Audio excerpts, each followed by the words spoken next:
Hello， 各位好，我是刘谦。今天又到了是我们第一次的魔术教学课程。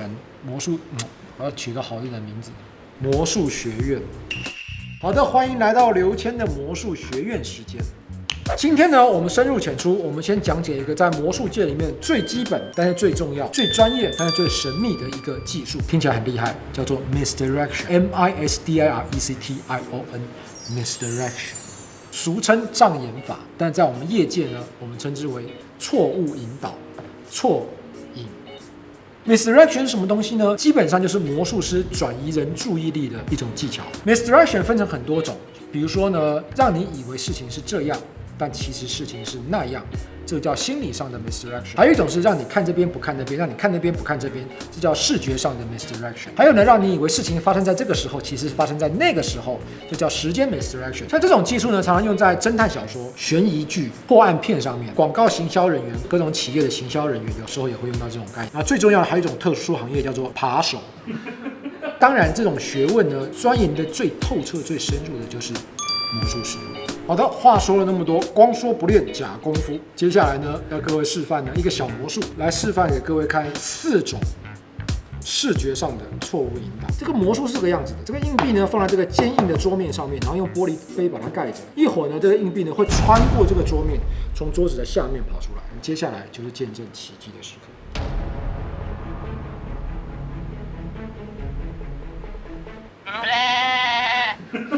我觉得啦哈，这个硬币如果就在你眼前，这么直接的穿过桌面，震撼力太强，我怕你的小心脏会受不了。受得了。所以呢，我觉得还是含蓄一点。我拿出一張紙，把玻璃杯遮起來。在这种情况之下，虽然你看不见这个硬币，但是你可以听见这个硬币，听见了吧？你只要听到这个声音，就可以证明硬币还在这。好，不要紧张，还没穿过去。不要紧张。好，接下来才开始。好，我盖着它。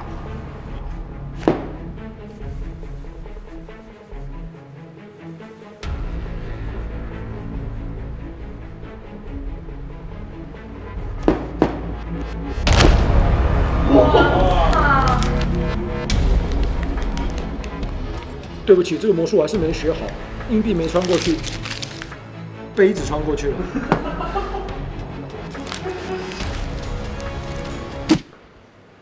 教学时间，好了，这个魔术要学会呢，其实你只要具备几样东西：第一个杯子，第二个硬币，第三个白纸，第四个桌子。而且呢，你的观众一定要坐在你对面，两个人都得坐着。首先把硬币放在桌上，把杯子盖在上面，然后把纸盖在上面，包起来。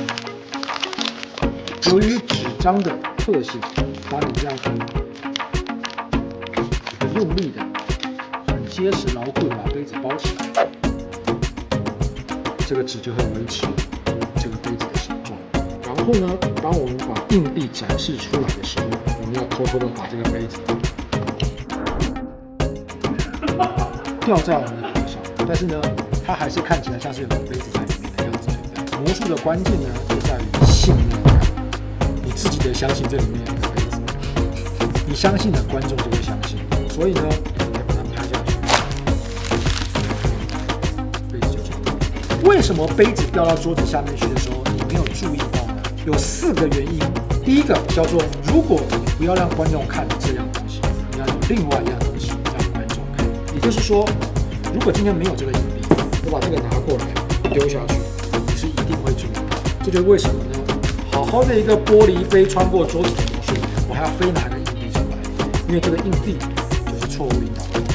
第二个叫做魔术师看哪，你就会看哪。也就是说呢，如果我看这，你就会看这；如果我看这，你就会看这；如果我看这，你就会看这；如果我看你，你就会看我。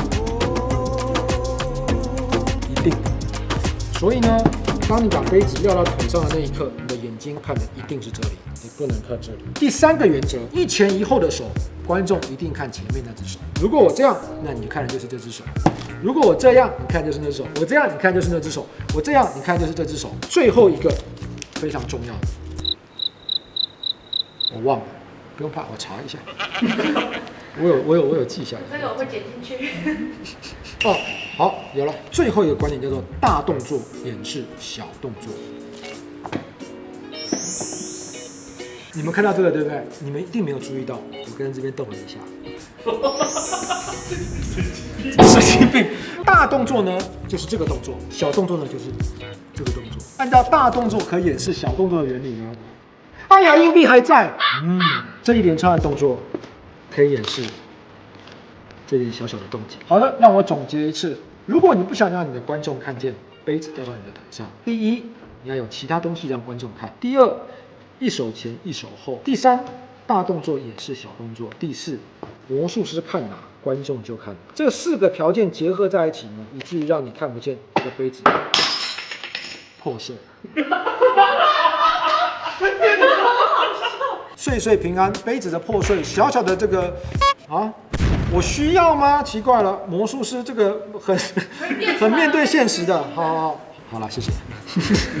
这时候可能会有人想要问一个小细节：当杯子要穿过去的那一刻，杯子已经不在里面了，为什么你还会听到这个声音呢？你从下面敲的吗？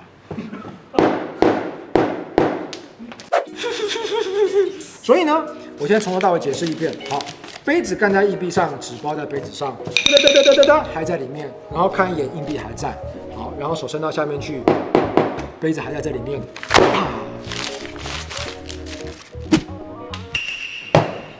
学会了吗？不会的话，重播再看一次。下周见。